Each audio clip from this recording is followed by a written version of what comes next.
నమస్తే. నా పేరు Swapnika Valmiki. Welcome to BRK health. కిడ్నీలో రాళ్ళనేది ఇప్పుడు 100లో 99కి ప్రతి ఒక్కరికి వస్తూనే ఉన్నాయి. సో, అట్లే కిడ్నీలో రాళ్ళు రావడానికి వాటర్ తాగట్లేదని ఇలా వివిధ కారణాలైతే ఉన్నాయి. సో, కిడ్నీలో రాళ్ళకు సంబంధించి ఈరోజు మనతో పాటు ప్రెజెంట్ పంచగవ్య ఎండి, పంచగవ్య సిద్ధ, అలాగే గవ్య సిద్ధ, పంచగవ్య భూషణ్, పంచగవ్య వైద్యరత్న, పంచగవ్య వైద్య సేవ ప్రపూర్ణ డాక్టర్ ఆనంద్ కుమార్ గారు ఉన్నారు. తనని తెలుసుకుందాం. హాయ్ సార్, నమస్తే అండి. ఓం నమస్తే జీ, వందే మాత్రం. సో, కిడ్నీలో రాళ్ళ గురించి ప్రతి ఒక్కరు రోజుకొకరైనా కూడా నాకు కిడ్నీలో రాళ్ళు వచ్చాయి, పెయిన్గా ఉంది, సో ఏం చేయాలో తెలియట్లేదు, వాటర్ ఏమో తాగేస్తున్నా కానీ తగ్గట్లేదు, ఇలాంటి క్వశ్చన్స్ అయితే చాలా వరకు విన్నాను. సో మెయిన్గా కిడ్నీలో రాళ్ళు ఎందుకు వస్తాయి, సో దాన్ని తగ్గించాలి అంటే, శాశ్వతంగా చేయాలి అంటే ఓన్లీ పంచగవ్యలోనే సాధ్యమవుతుందా, ఏం చెప్తారు? పంచగవ్యలో అయితే సాధ్యమవుతుంది, నేను ఖచ్చితంగా చెప్తాను. అయితే అసలు కిడ్నీలో రాళ్ళు రావడానికి ముఖ్య కారణం ఏందో ఫస్ట్ మనం అవి చూసుకోవాలి. మెయిన్గా ఏంటంటే లైఫ్ స్టైల్లో సమస్యల వల్ల వస్తుంది. అండ్ ఇంకోటి ఏంటంటే సరి అయిన టైంకి సరి అయిన సమయంలో నీళ్లు తాగకపోవడం ఒకటి. ఇక్కడ పెద్ద సమస్య ఎక్కడొచ్చిందని అంటే ఈ రోజుల్లో అమ్మాయిలలో మనకు ఎక్కువ కనిపిస్తూ ఉంటుంది. ఎటైనా మనం దూర ప్రాంతాలకు వెళ్తున్నాం అనుకోండి, సహజంగా ఇంట్లో ఉన్న వాళ్ళు ఏం చెప్తారు, నీళ్ళు బాగా తాగాలి, వెళ్ళండి అని చెప్తారు. వీళ్ళు ఏం చేస్తారంటే నీళ్ళు ఎక్కువ తాగితే మళ్ళీ మనకు వాష్రూమ్ వెళ్ళాల్సి వస్తుంది అనేసి ఆ ఇబ్బందితోని నీళ్ళు వీళ్ళు తాగరు. దీనివల్ల వచ్చే సమస్యలు ఏంటనేసి అంటే మీ యొక్క కిడ్నీలో రాళ్ళే కాకుండా మీ యొక్క చెమటలో వాసన రావడం, ఇదొకటి దుర్వాసన విపరీతంగా వచ్చేస్తూ ఉంటుంది. కొంతమంది ఆడవారు ఎన్ని పువ్వులు పెట్టినా ఏం చేసినా వారి దగ్గర కొద్దిసేపు ఆ ఎండలో అటు ఇటు తిరిగేసరికి విపరీతమైనటువంటి స్వెత్ వల్ల దుర్గంధం వస్తుంది మనకి. ఇక్కడ ఇదొక సమస్య. నీళ్లు సరిగ్గా తాగకపోయేసరికి ఏమవుతుంది అని అంటే మన యొక్క జెంటల్ ఏరియాస్ ఏవైతే ఉన్నాయో అక్కడ నీటి శాతం తగ్గిపోయి లూబ్రికేషన్ తగ్గిపోయేసి అక్కడ రాపిడి ఎక్కువైపోయేసి మంటలు, దురదలు, తర్వాత జిగుటుతనం తగ్గిపోవడం వల్ల వాసన రావడం ఇవన్నీ జరుగుతూ ఉంటుంది. ఇది ఇంకో కారణం. తర్వాత వచ్చేసి సరిగా నీళ్ళు తాగకపోవడం వల్ల డైజెషన్ ఇష్యూస్ వస్తాయి. డైజెషన్ ఇష్యూస్ వస్తాయి అనేసి అంటే ఏదైతే మనం నీళ్లు తాగుతామో ఆ నీటి లోపల నార్మల్ నీళ్ళైతే ఉండవు, ఖచ్చితంగా దాని లోపల ఖనిజ లవణాలు ఉంటాయి. ఆ ఖనిజ లవణాలు మన శరీరంలో ప్రతిరోజు వెళ్తూ ఉంటాయి, దానివల్లనే మనకు శక్తి. అందుకోసం మనం ఏమన్నాము, పంచభూతాల లోపల భూమి శక్తి అని అన్నాము. అది ఆ నీరు ద్వారా ఈ భూమి యొక్క ఖనిజ తత్వాలు మనకు బాడీలోకి వెళ్తూ ఉంటాయి. అలా వెళ్ళడం వల్ల మనకు శక్తిని వస్తుంది. అయితే ఎప్పుడైతే ఖనిజ తత్వాలు శరీరానికి ఎంతైతే మనకు కావాలో అంత శరీరం ఉంచుకొని మిగతాది మూత్రం రూపంలో పంపించేస్తుంది. దాని లోపల యూరిక్ యాసిడే కావచ్చు, లేకపోతే ఫ్లోరైడే కావచ్చు, ఇలా ఇతరితర ఏవైతే ఖనిజ లవణాలు ఉన్నాయో అనవసరమైన శరీరానికి అవసరం లేవో వాటిని పంపించడానికి ప్రయత్నిస్తూ ఉంటుంది. అయితే పంపించడానికి ఇక్కడ ఏమవుతుంది అనేసి అంటే కిడ్నీస్ లోపల భాగం లోపల నెఫ్రాన్స్ అనేసి ఉంటాయి. అవి ఎలా ఉంటుంది, ఒక కప్ప ఆకారంలో ఉంటుంది. ఎప్పుడైతే రక్తం ఏం చేస్తుందంటే అనవసరమైన ఈ యొక్క ఖనిజ తత్వాలను కానివ్వండి, మలినాలను కానివ్వండి లివర్ నుంచి తీసుకొని వస్తుంది, తీసుకొని వచ్చేసి డైరెక్ట్గా కిడ్నీలకు అనుసంధానం చేస్తుంది. అయితే ఈ వ్యవస్థ ఎంత జటిలంగా అనిపిస్తుంది కదా, అంత ఈజీగా చేసేసుకుంటుంది శరీరం. అంటే మానవ శరీరము అతి జటిలమైనది నిజం చేస్తుందంటే. మీరు ఒక్కొక్క పార్ట్ గురించి మీరు చెప్తా ఉంటే ఏందబ్బా ఇంత అద్భుతమా అని అనిపిస్తుంది. దాని లోపల ఈ యొక్క కిడ్నీల నుంచి మనము మూత్ర వ్యవస్థ అంత అద్భుతంగా ఉంటుంది అన్నట్టు. ఇక్కడ ఏం చేస్తుందంటే శరీరంలో ఉన్న రక్తము గుండె నుంచి శరీరం భాగాలకు మొత్తం వెళ్తుంది. శరీరం భాగాలకు వెళ్ళిన తర్వాత అక్కడ చేరిన మలినాలన్నింటినీ తీసుకొని వచ్చేసి మళ్ళీ లివర్కి వస్తుంది అన్నట్టు.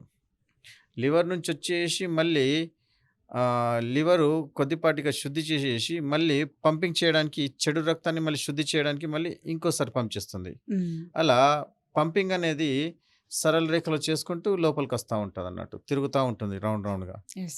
అలా జరిగే క్రమం లోపల ఆ పైప్ వ్యవస్థ ఎక్కడి నుంచి మీకు మళ్ళీ అనుసంధానం అవుతుంది అని అంటే liver to kidney, kidney to again liver, liver to again గుండె.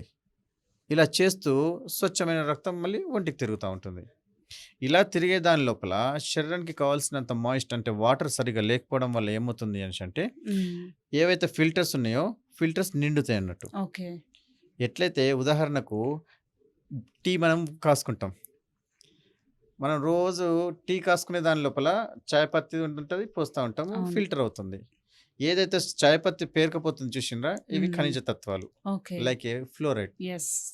ఈ ఫ్లోరైడ్ ఏం చేస్తుందంటే ఆ నెఫ్రాన్స్ని మొత్తం టోటల్లీ పేరుకుపోయేటట్టు చేస్తుంది. దీని లోపల ఏముంటుంది, మనకు ఎంఎంస్ ఉంటాయి, మిల్లీ మైక్రాన్స్ కిందకి ఉంటాయి అన్నట్టు స్టార్టింగ్లో. ఓకే. మళ్ళీ మీరు తింటున్న ఆహార పదార్థాల లోపల ఔషధ తత్వాలు వచ్చేస్తే దాన్ని ఆటోమేటిక్లీ కరిగిచ్చేసేసి మళ్ళీ ఆ ఫిల్టర్ ద్వారా మళ్ళీ వెళ్ళిపోతుంది. ఓకే. ఇక్కడ మనం తీసుకునే ఆహార పదార్థాల లోపల రెగ్యులర్ బేస్ లోపల ఆకుకూరలు ఉంటాయి. ఆ ఆకుకూరల లోపల ఉండే పవర్ వల్ల ఆటోమేటిక్లీ ఇలా ఘనీభవించిపోయిన ఏవైతే ఫ్లోరైడ్ కానీ ఖనిజ తత్వాలు ఉన్నాయి కానీ దాన్ని తీసేస్తుంది. ఇలా చేస్తూ ఉంటే మీకు ఇక్కడ రాళ్ళు కావు. ఎప్పుడైతే వాటర్ లేకపోవడము అండ్ ఖనిజ తత్వాలని కరిగించే గుణము ఉన్న పదార్థాలు మీరు తినకపోవడం వల్ల ఇక్కడ మీకు రాళ్ళు అనేది ఫామ్ అవుతుంది. ఓకే. ఈ రాళ్ళు అనేటి దీంట్లో ఫామ్ అవుతాయి, ప్లస్ దాంతోపాటు పిత్తంలో కూడా రాళ్ళు తయారవుతూ ఉంటాయి. Yeah. అయితే వీటిని తీసేయడానికి అద్భుతమైన చికిత్స ఏంటిది అని అంటే ఒకటి రణపాలాకు ఒకటి ఉంది. ఎస్. దీన్ని ఎద్దు నాలుక ఆకు అనేసి కూడా అంటారు. మీరు ఒకవేళ పాత బుక్స్లలో చూస్తే ఎద్దు నాలుక ఆకు అనేసి అంటారు. ఓకే. మన ఇప్పుడు ఉన్న వర్షన్ లోపల మీరు రణపాలాకు అనేసి అనొచ్చు. ఎస్. ఇదొకటి. దాన్ని పొద్దున్న లేచి ఒక్కొక్క ఆకు నమలేసి తినేసేయమని చెప్తారు. దానివల్ల మీకు కిడ్నీలో రాళ్ళు కరిగిపోతాయని చెప్తారు డైరెక్ట్గా ఓకే కడిగేసి. ఇంకో పద్ధతి ఏంటి అనేసి అంటే కొండపిండి. అయితే మన హైదరాబాద్ కొండపిండి వల్ల సైడ్ ఎఫెక్ట్స్ కూడా ఉన్నాయని కొంతమంది అన్నారు. ఎందుకంటే అది ఎముకల్ని కూడా పిండి చేసే కెపాసిటీ ఉంటుంది. ఎక్కువ తీసుకుంటే మన బోన్స్ అనేది వీక్ అవుతాయి అనేది కూడా విన్నాను. ఇది ఎంతవరకు కరెక్ట్ అంటారు? అయితే ఏదైనా కానీ మన భారతీయులందరి లోపల ఒక బాగుందన్నట్టు ఏది చేసినా అతి చేస్తామన్నట్టు మనం. అది చేయొద్దు, అసలు చేయరు, లేదంటే చేస్తే అతి చేస్తారు. అయితే ఇక్కడ నేను చెప్పేది ఏంది అనేసి అంటే ఏదైనా తీసుకుంటే మందుగా తీసుకోవడమే అద్భుతంగా ఉంటుంది. అందుకోసము మన హైదరాబాద్ లోపల ఆకులు ఏవైతే ఉంటాయో ఆ ఆకులు పిండి కూర అనేసి అంటారు. ఇప్పుడు మనకు లభ్యమవుతాయి ఇక్కడ మన హైదరాబాద్ లోపల. దాన్ని మీరు జ్యూస్గా తీసుకోవచ్చు, దాన్ని పొద్దున్న టైంలో జ్యూస్గా తీసుకోవచ్చు, లేదంటే పప్పుల్లో కూర చేసుకొని తినచ్చు. దానివల్ల ఏమవుతుంది, మీ కిడ్నీలో ఉన్న రాళ్ళు 15 రోజుల లోపల కరిగిచ్చి తీసేసేస్తుంది. ఇదొక పద్ధతి.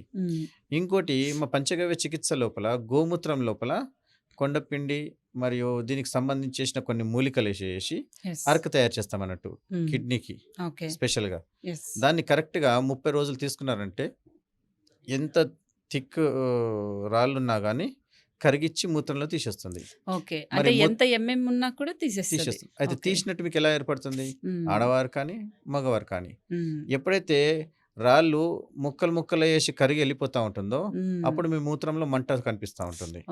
అంటే మూత్రం ద్వారా దాని యొక్క నాళంలో రాపిడ్ అయిపోయినప్పుడు మీకు తగులుతుంది కదా, అప్పుడు మీ మూత్రం ద్వారా కొంచెం పెయిన్ మంటలాగా వేస్తుంది అన్నట్టు.